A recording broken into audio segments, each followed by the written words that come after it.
semuanya, di sini saya akan menjelaskan tentang kasus etika profesi dari PT Asuransi Jiwasraya. Nah, kasus ini akan menyoroti pelanggaran etika dan dampak terhadap industri keuangan Indonesia. Nah, sebelumnya perkenalkan, nama saya Gracia Claudia Della dari kelas D NPM 257521111. Sejarah singkat dari Jiwasraya. Nah, PT Asuransi Jiwasraya ini didirikan pada tanggal 31 Desember 1859 dengan nama NILL-FIJ, merupakan perusahaan asuransi jiwa tertua di Indonesia. Nah, sejak didirikan perusahaan ini telah melalui perjalanan yang sangat panjang hingga bertransformasi menjadi PT Asuransi Jiwasraya pada tahun 1984, menjadi salah satu pilar penting dalam sejarah asuransi nasional. Awal mula kasusnya itu pada rekayasa akuntansi dan investasi yang gagal.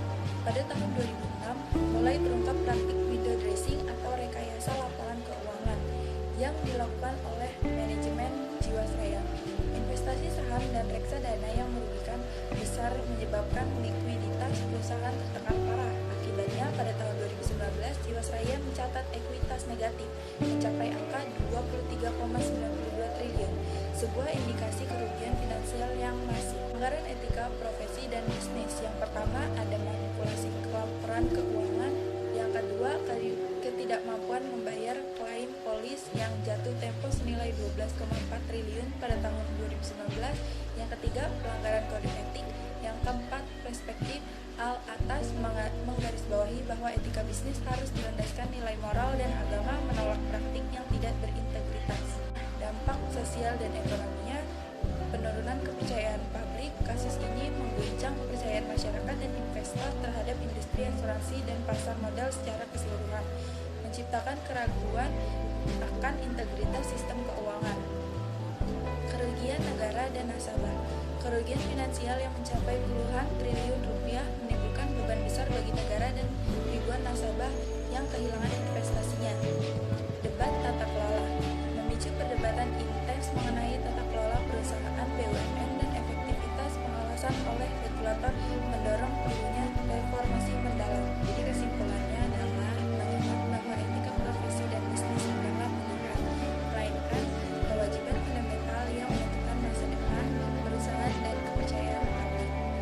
Integritas dan transparansi harus dijadikan menjadi peran utama dalam setiap keputusan dan tindakan.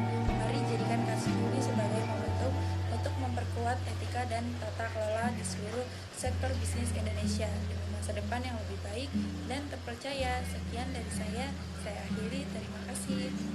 Nah, dalam kasus PT Jiwasraya itu ada 4 prinsip dasar etika akuntan yang dilanggar loh. Yang pertama integritas, yang kedua objektivitas, yang ketiga kompetensi, yang terakhir kehati-hatian dan perilaku profesional. Jika saya menjadi karyawan Jiwasraya, yang pertama saya akan bekerja dengan jujur dan transparan, tidak ikut menutupi manipulasi. Yang kedua, lapor kepada pihak yang berwenang, misal kalau ada indikasi kecurangan. Yang ketiga, saya fokus pada pelayanan nasabah agar kepercayaan tidak semakin hilang. Yang keempat, menjaga integritas pribadi meskipun perusahaan bermasalah. Nah, apa sih yang seharusnya dilakukan oleh PT Jiwasraya? Restrukturisasi keuangan